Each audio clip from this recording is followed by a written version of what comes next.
Jesus rarely spoke in unambiguous statements. Most often he spoke in riddles and parables. When he did talk clearly, his audience still didn't understand him. This case happens in John 8:31-46, where Jesus preached to some new converts. He did not feed his new babes with milk. Instead, he taught them powerful lessons. In this case, he said, "If you continue in my word, then you are truly disciples of mine, and you will know the truth, and the truth will set you free." What Jesus said there was as clear and plain as it could be. Following the words of Jesus was the same as following the truth, and such would make one free. Simple, right? So why did all these new converts misunderstand him? It seems that they focused on the wrong thing.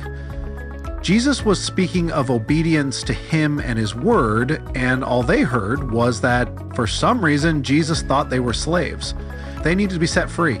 Immediately, they went into protest mode. They told Jesus, "We are descended directly from Abraham and we have never been enslaved." That is a laughable statement. At that time, they were enslaved by the great nation of Rome. Before Rome, they had been enslaved to Greece, the Medes, and the Persians.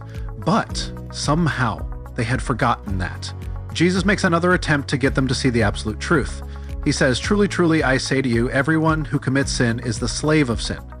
To drive his point home, Jesus then says, "I speak the things which I have seen with my Father. Therefore, you also do the things which you heard from your Father." In speaking those things, Jesus condemned them to two different failures. First, he lets them know that they are sinners, and as such, they are enslaved to sin. Secondly, he wants them to realize that they are following Satan rather than God. That made them doubly deceived and lost. That again was some heavy teaching to lay on a group of new followers. Again, they refuse to hear him. They respond to his statements with, "Abraham is our father." Undaunted, Jesus responds with, "If you are Abraham's children, do the deeds of Abraham." At that point, Jesus had accused them of being slaves to Satan and therefore enemies of God. He again points to himself and his word by saying, "If God were your father, you would love me. For I proceeded forth and have come from God, for I have not even come on my own initiative, but he sent me." Why do you not understand what I am saying? It is because you cannot hear my word. This must not have been very clear to the young converts.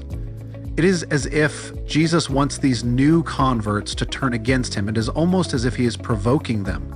So he continues in verse 40, when he accused them, saying, "You are of your father the devil, and you want to do the desires of your father. He was a murderer from the beginning and does not stand in the truth because there is no truth in him.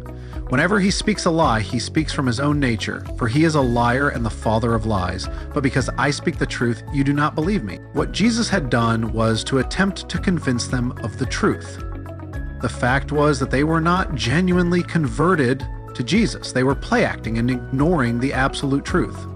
That truth was that they had to believe in Jesus and observe all that he was commanding them. They were unable to commit their entire future to the teachings of Jesus. So they struck out at him verbally and said, "Do we not say rightly that you are a Samaritan and have a demon?" Friends, so often we think we are following Jesus when in fact we are following Satan. If we want to be saved, we must learn to follow Jesus and his words only. We cannot forever live wishy-washy lives, partly in Christ and partly in the world. Will you truly be free? Then enslave yourself to Christ and his word and be set free. Simple, yeah?